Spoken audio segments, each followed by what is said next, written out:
Can you say her last name? No. So our next speaker is Emily Flucheck. And yeah, I was like, that's what I'm doing. So I always talk about corrupting youth. And Emily started as an intern at Duke 15Q Alliance 2 years ago, maybe a little bit more. And now has become a certified genetic counselor.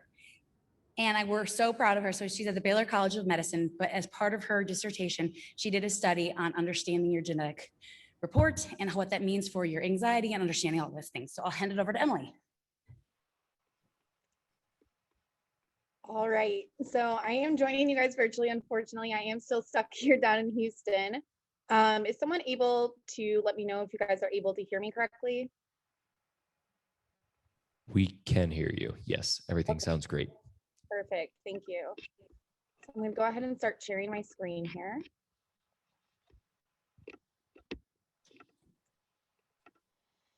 Perfect, so and we can see that. Are you able to see the screen? We are, yes. Great, thank you so much. So as Vanessa said, my name is Emily Flucheck. I am now a genetic counselor. And during my training, in order to become a genetic counselor, I decided to help give back to the Duke 15Q community by spending my master's thesis studying the psychosocial or emotional outcomes that parents experience after learning about their child's diagnosis. And so the title of my study was called An Exploratory Study of the Genetic Knowledge, Diagnostic Experiences, and Emotional Outcomes of Parents with Children Diagnosed with Duke 15Q. And now, while this study specifically surveyed parents of children with Duke 15Q, I think that some of the conclusions of the study can be more broadly applied to some of the other groups that are joining us here today, such as the 8P and the Ring 14. But we'll be able to talk about what that looks like towards the end. And so the overall purpose of this study was to identify gaps in diagnostic counseling by investigating differences in genetic knowledge and the emotional outcomes of parents of children with genetic syndromes, and for this one specifically, Duke 15Q. Through our background research, while we were developing this study, we know that psychosocial outcomes and a parent's ability to cope with their child's diagnosis is influenced by a variety of factors.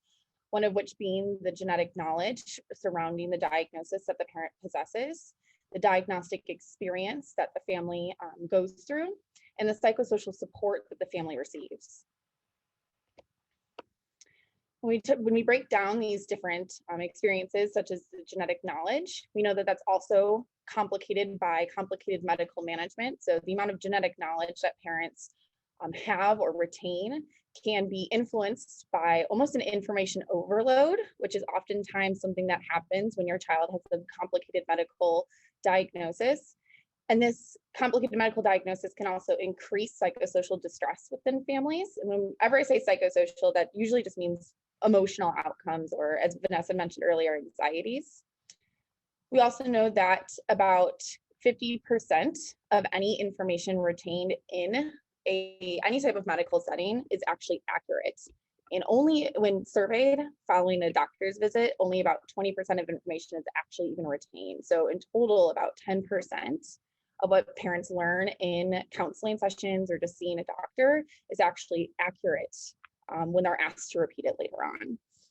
And because of this low retention, we know that parents are going to the internet more often to find information surrounding their child's diagnosis. And as I'm sure you guys have all experienced, the internet is not always the most accurate place for this information.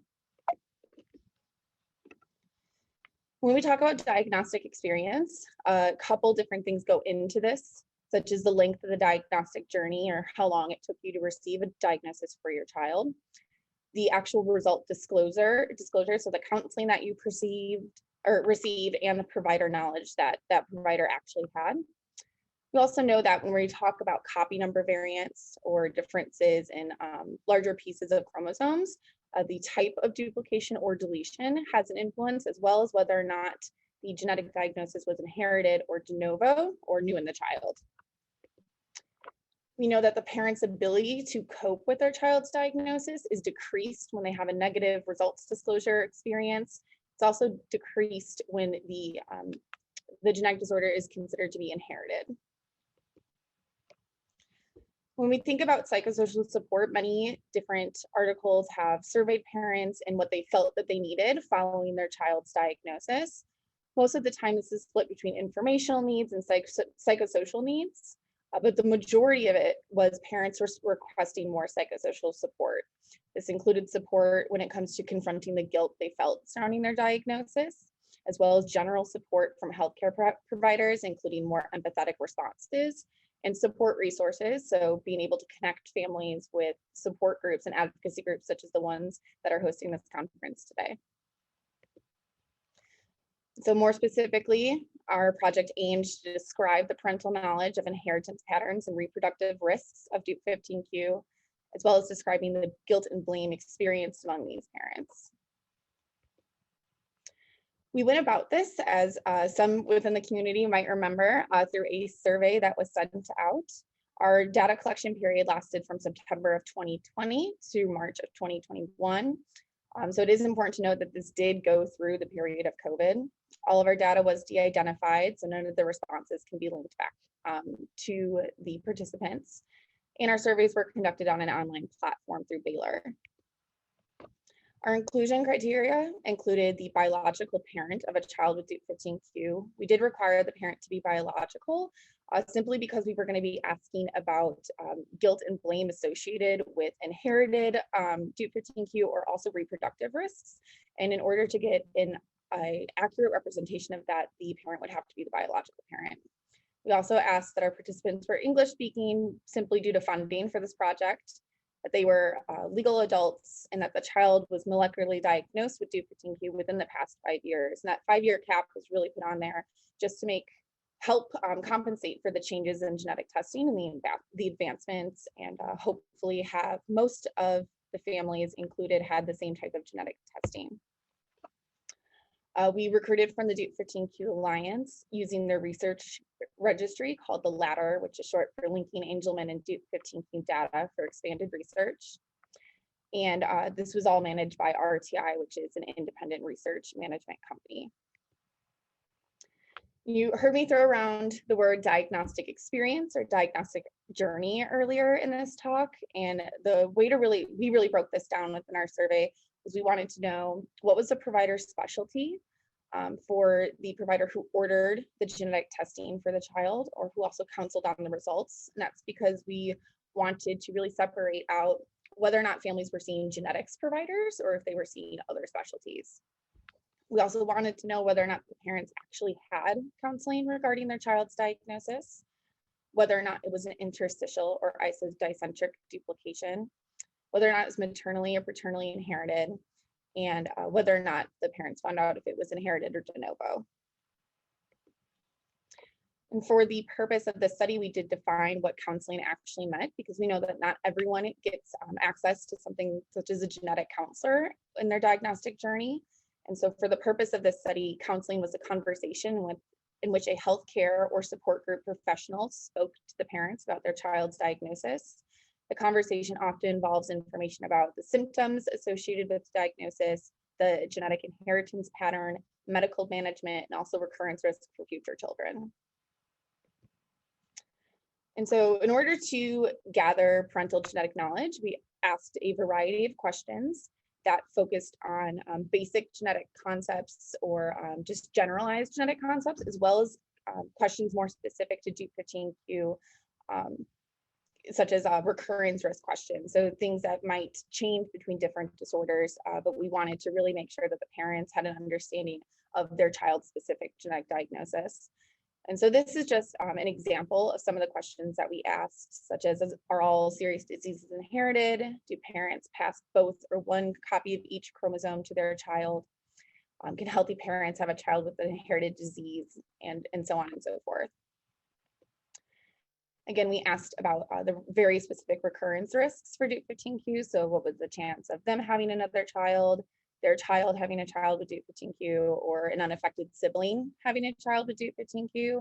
It is important to note that we did specify through skip logic, if the child had an inherited or de novo form of Dup 15q, because we do understand that that does change the numbers for some of these families and how they would answer.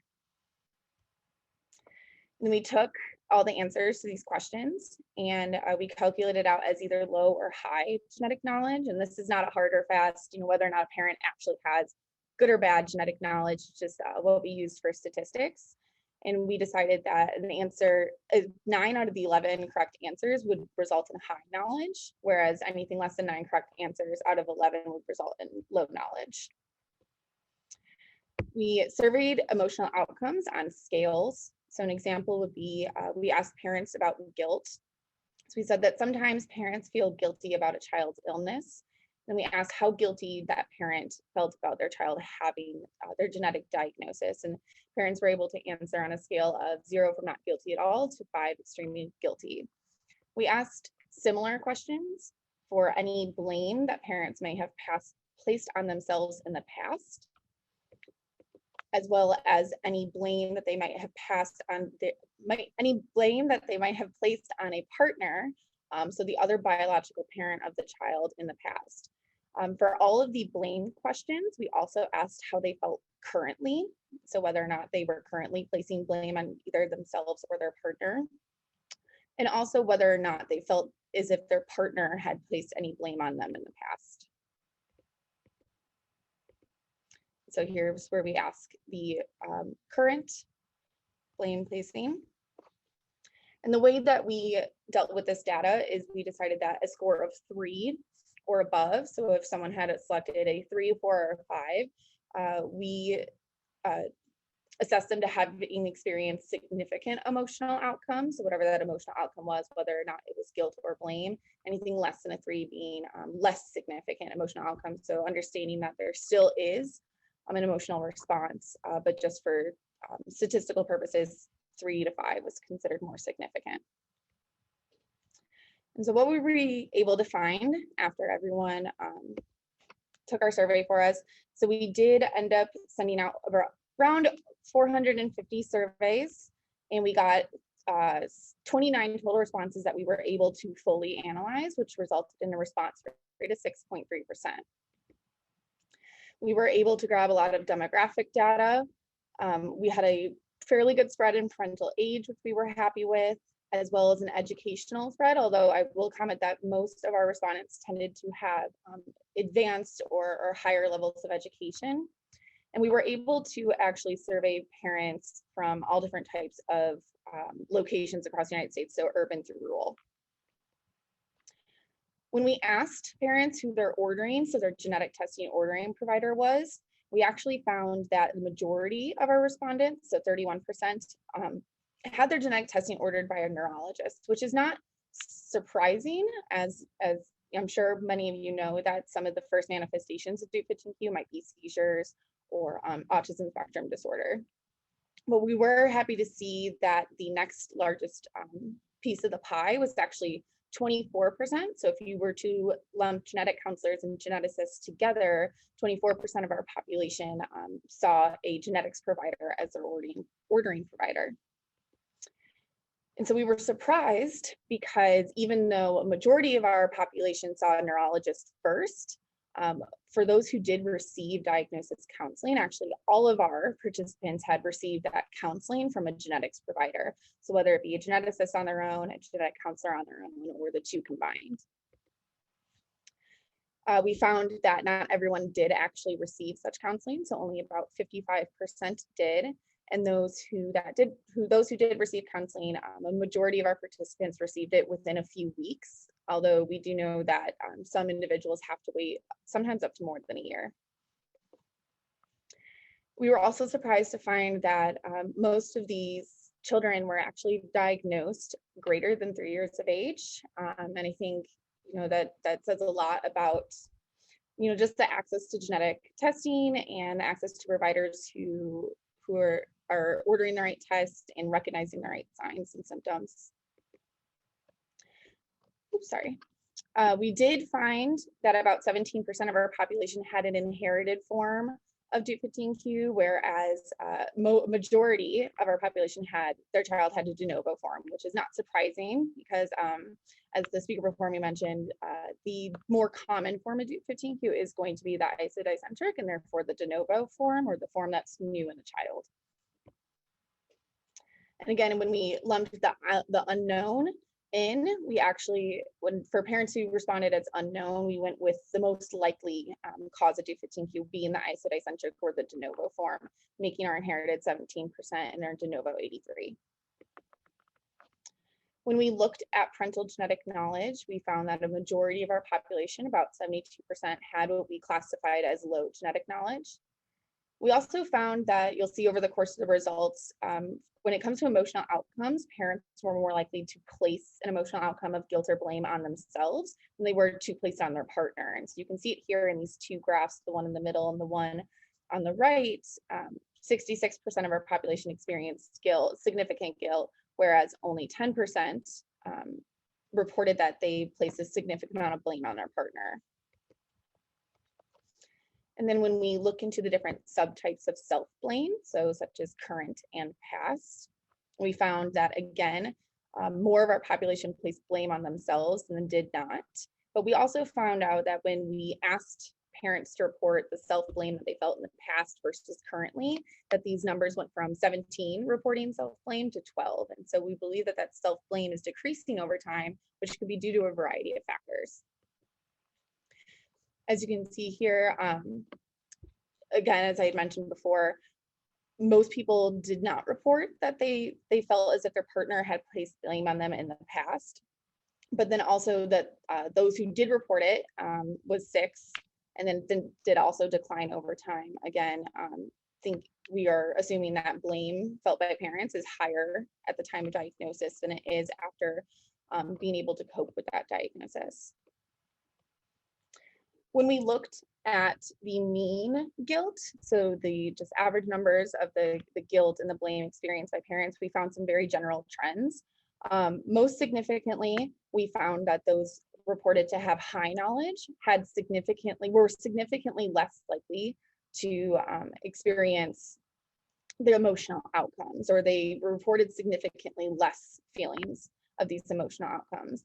As well, those with a child with the inherited form of Dup15q were more likely to feel a greater amount of the emotional outcome, as well as fathers. And you can see this trend continuing over the different types of emotional outcomes. So as well as self-blame in the past, self-blame currently, partner blame in the past, partner blame currently. And then again, we think it's due to the fact that the amount of participants who experienced blame placed on them by their partner was switched. So that was something that most of our participants did not really report to have significantly felt. A lot of these numbers actually flip-flopped with that answer. And so one of our biggest questions are diagnostic experiences, or the amount of parental genetic knowledge that parents contain significant indicators of emotional outcomes felt by parents of children with genetic diagnoses. And so through our study, we found that as genetic knowledge of parents increases, most significantly, the amount of guilt that they feel following the diagnosis decreases. And so, in a numbers term, those with high genetic knowledge had 92% lower odds of feeling guilty compared to those with low knowledge. We attribute this to having a better understanding of the diagnosis.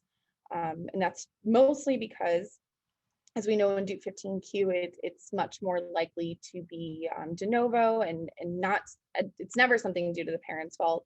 But we would hope that by understanding the diagnosis and understanding that this is not your fault as a parent, that your guilt would be reduced.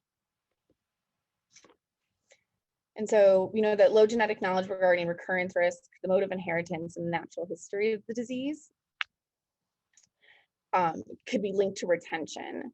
And so as we talked about before in the background, we know that retention just in any doctor's visit is low, and accurate retention is even lower. And we did see that reflected in our study population. We also know that parents felt significant amounts of guilt and blame. This might be due to the inability to answer recurrence risks, which again might be linked just to that retention and the amount of information being shared at a diagnostic counseling session. We also questioned whether or not parental research following a session is leading to false information. We know that having this false information and having these increased emotional outcomes can lead to increased incorrect recurrence risk, and which can influence family planning and whether or not families choose to have more children because they may or may not be afraid of the same genetic diagnosis happening in a new child. It can also lead to incorrect assumptions about the inheritance pattern and therefore disrupt the family structure. As an example of this might be a partner placing blame on the other. Just, hearing that something is maternal or paternal, it might lead to assumptions.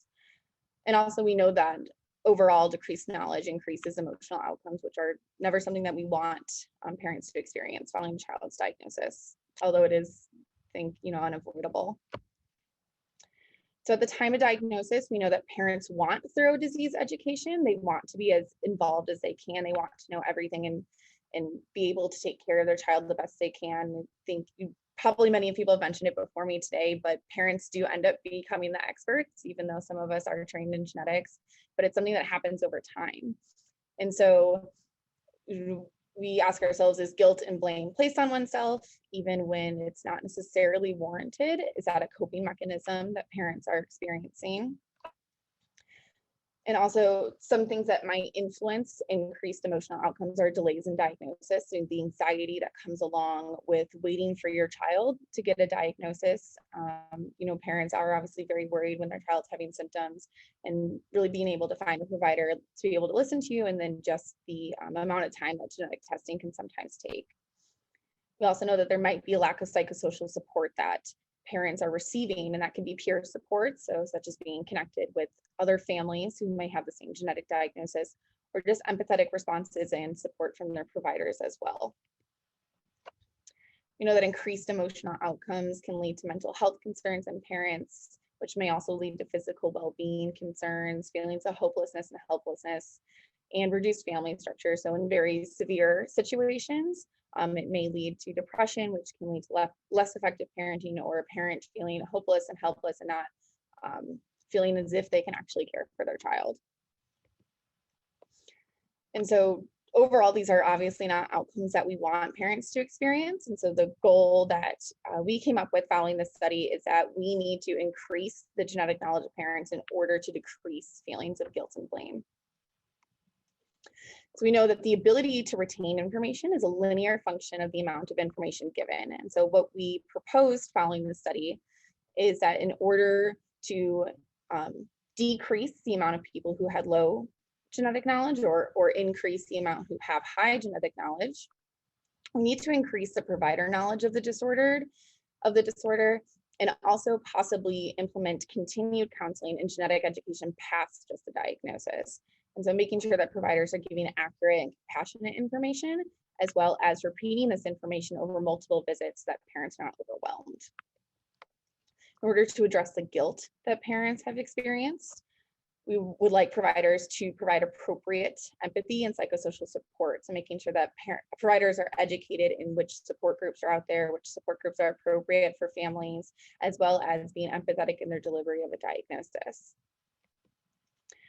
And because we found that blame was decreased over time, we suggest that more time to process their child's diagnosis and also improve retention of genetic information would lead to a reduction in psychosocial stress and better coping for parents. So a combination of continued education over time and provider empathy and support would lead to emotional outcomes decreasing in parents of children with a genetic diagnosis. And so overall, just in conclusion, we found that parents with high genetic knowledge experience less emotional outcomes of guilt and self-blame than parents who had low genetic knowledge. And also that additional psychosocial and informational support is needed to help enhance parental knowledge during diagnostic counseling or when families receive a diagnosis in order to help reduce parental feelings of guilt and blame.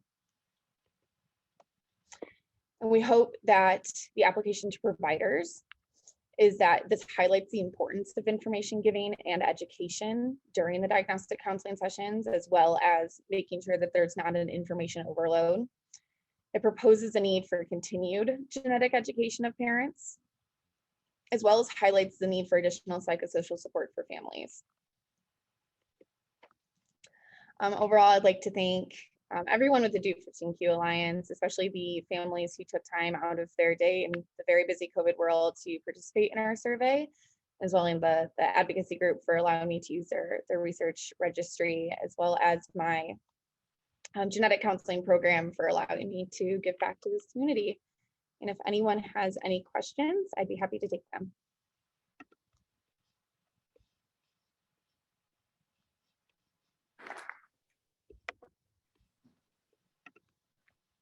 So we have one question, but I think, Charles, I think it was answered in there, so I won't ask it. But I think, one, great presentation, and I'm also a two, very, very proud of you. I just feel I'm having a real mom moment here.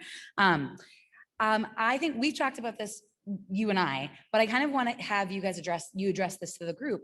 We talk a lot about this being kind of on parent knowledge and that sort of thing. And you did quickly talk about the provider aspect of this, but can you kind of unpack that a little bit more in these areas where you could see actually in clinic when these families go in and they get their genetic counseling, or they're seeing their geneticist, or getting that piece of paper that says this life-altering thing? What kind of ideas do you have that we can really apply this that will allay that guilt and blame and that anxiety around that diagnosis? Yeah, I think there's a really great answer if the world was perfect. And I think that would be, greater increase to genetic services and having providers who are trained and specialized in these areas. But I also think, just going back to the tail end of the talk before me that I caught, and talking about things like balanced translocations and some of the questions that parents had about, being confident in whether or not something is inherited or de novo. So being able to educate providers is where to find the information in order to have accurate testing and complete testing, especially for chromosomal abnormalities, where you can have things such as translocations and methylation differences, and making sure that families are getting this comprehensive care and that providers know where to find it or know who to refer to. But also just making providers more aware that genetic services are out there, because I think that it's really something that's increased over these past couple of years and not everybody knows about it. Any other thoughts? So I actually, when she was bringing this to us and saying like, this is what we want to ask questions about, I thought it was really, really a great start. I mean, honestly, this is a start, right? This kind of dedication, this kind of research needs to be done in kind of every rare disease, because I think that journey that you kind of get there, how everything gets there, and everybody's experience is a little bit different, but everybody's experience is traumatic is really important to get down on paper. How to improve it is that's the only way it's going to happen. So is there any other questions, or just? Okay, so we are going to head to a